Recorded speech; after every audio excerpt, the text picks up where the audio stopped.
All right, man, first off, I got to tell you, you got to excuse me. Like you said earlier, it's 9 degrees. I got a cold.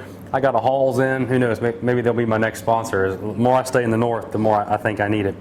But, man, it's a beautiful bow. It's the 2014 Pro Edge Elite. Right now, you currently have a number 3 base cam on it. It's a 60-pound bow. You told me you wanted to play spots to begin with, and then you're going to be kind of transitioning into 3D. For anybody at home, that's a good plan. If you can afford one bow, then get the 60-pounder. Yeah. You know, this is going to go down to 50. We can do some things with let off on this bow, and Hoyt describes a little bit of that, you know, in their video that they've got online. But I think we can do a few things here to make this bow maybe a little more efficient for you. Maybe hold just a little bit more weight, and you know, make a great dot bow for you, because I can already tell you this bow holds like a rock. Yeah. Everybody's saying the same thing. This thing just holds crazy well. You know, and in all reality, I could have ordered a 65er to go down to 55, but I didn't want to wait any longer. I really think you did the best thing here, because if you stop and think about the best spot shooters in the world, they're really not shooting over 60 pounds. When you think about the different ruling organizations around the globe, for the most part, if you just said 60, you're fine. Yeah. If you look at all the world records that are set at every distance from 20 to you know 50 meters, Yeah. 60's the top. So I think you did a good thing here. And would I rather, you know, Dana McCarthy's famous quote, you know, do I rather miss fast or hit slow? So, you know what I mean? To me, you know, I can only have one bow to get me through all year long. I know we can do some things creatively this spring with arrow weight to get some speed and stuff like that and so forth. So that's why I chose the 60-pounder. But I think you did good. Probably first and foremost, we got to change some cams out. We do. For you, you're going to be in a more efficient spot with a number 2 base cam and then the bigger module. Right now, you know, this has got a pretty tiny module on it. Big base cam, pretty tiny module. What that does is it pulls really smooth, but it's not the most efficient. If you're a guy, you know, right around that, say, 29-inch draw mark on this particular bow, in my opinion, you're better off to go with the number 2 base cam and the biggest module made in E. Then you've really got something. You got crazy speed. And most people are going to find they will get more speed than what Hoyt lists. It's the only company I know of that you're typically going to get better than spec list. That's nice. Once you spend the money on your bow, it's nice if it pours the speed out. So we'll just throw it in the easy press here, and we'll go ahead and do a cam switch just super quick. We'll get after it.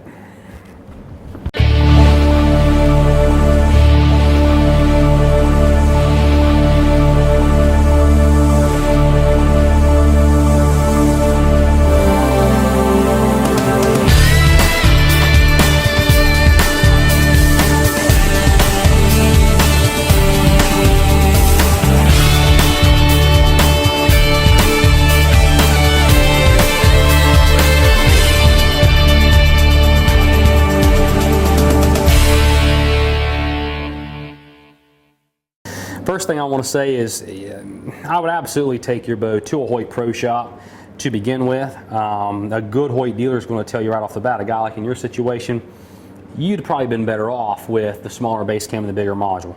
It's going to put out a little more speed for you. They've got the right tools and the right toys where they can get on this and do it right for you. So, you know, for sure, make sure you're taking somebody that knows what they're doing. And we don't ever want to do anything that's going to, you know, hurt a warranty or something like that. So, safest way to go.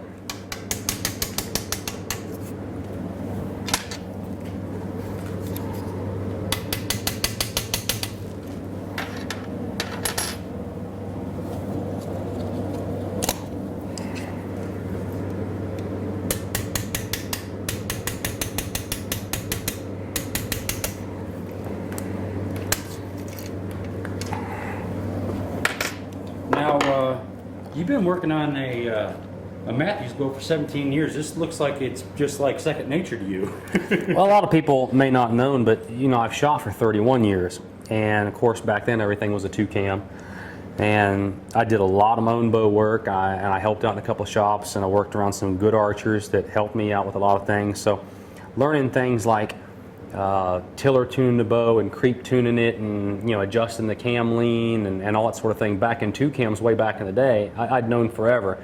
A lot of that stuff's different with folks' single cam bows. But now when you take a hybrid cam or a cam and a half or something like that, a lot of those things still come into play. Sure. So it's kind of like riding a bike. You always know how. You might be a little rusty, but you can do it. I'm going to grab a tool tray. Might help us work on things just a little bit more efficiently. Easy Press has got this cool little tool tray, and I won't always have to be jumping back and forth with so much stuff.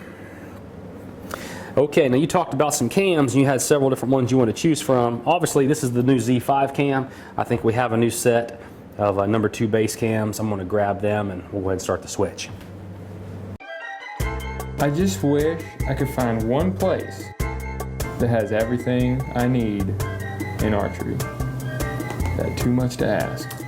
Dad, just go to LancasterArchery.com. They have everything.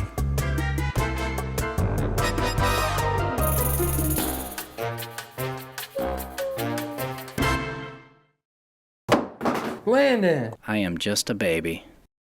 Just a baby.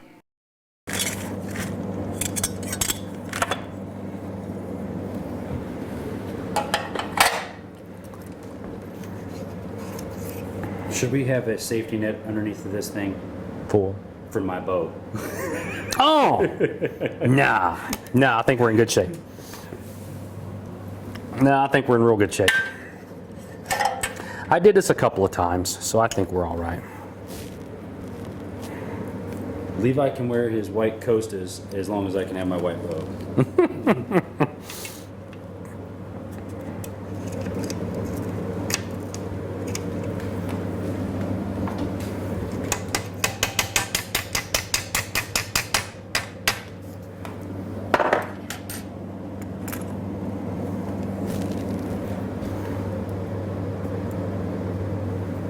Now, you didn't change anything with the spacers or anything. You Not a left them thing. Exactly the way Hoyt sent them to us out of the box. Correct. Okay. And I dropped my E-clip. And show somebody else too. You're using an E-clip tool, Right. Not a flathead screwdriver. No, you see a lot of guys will use flatheads, putting them on. I really don't like doing that because you can gouge the limb and you can take a little sliver out of the limb or whatever. So I like a little E-clip tool, and it holds it for me, and I'm butterfingered. I drop a lot of stuff. It often helps me do it a little more efficiently.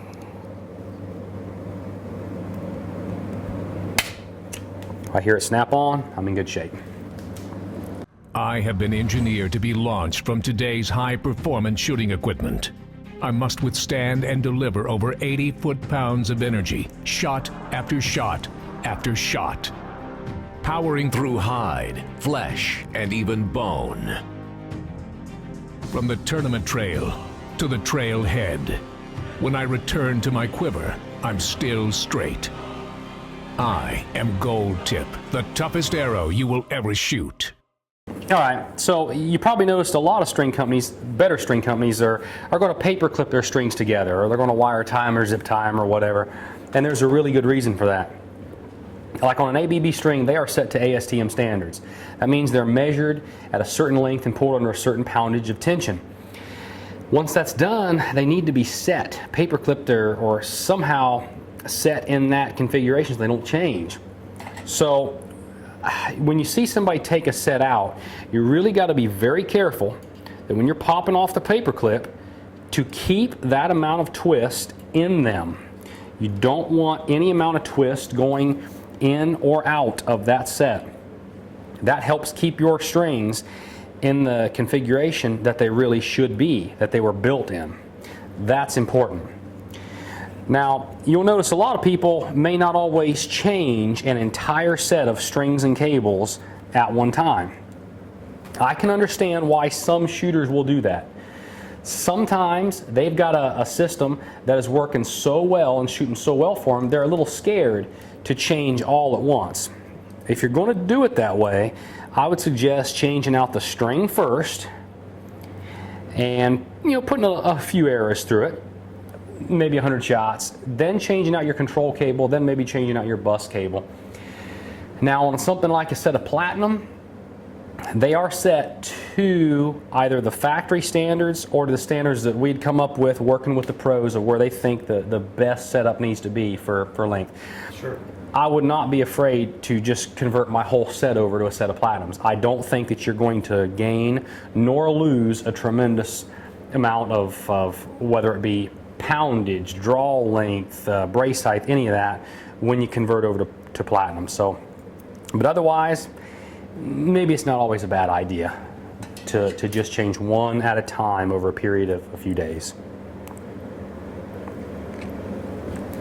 These orange are going to look sick on this bow. Orange is definitely your color.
All right, now I've gotten to the point that each string is on, and I'm a big guy on safety. Nobody wants to take their bow out of the bow press, pull it back, and swarp themselves to the ground or hit themselves in a soft, fleshy region. So I like to follow the shooting string around. I want to make sure I'm all the way in. Okay.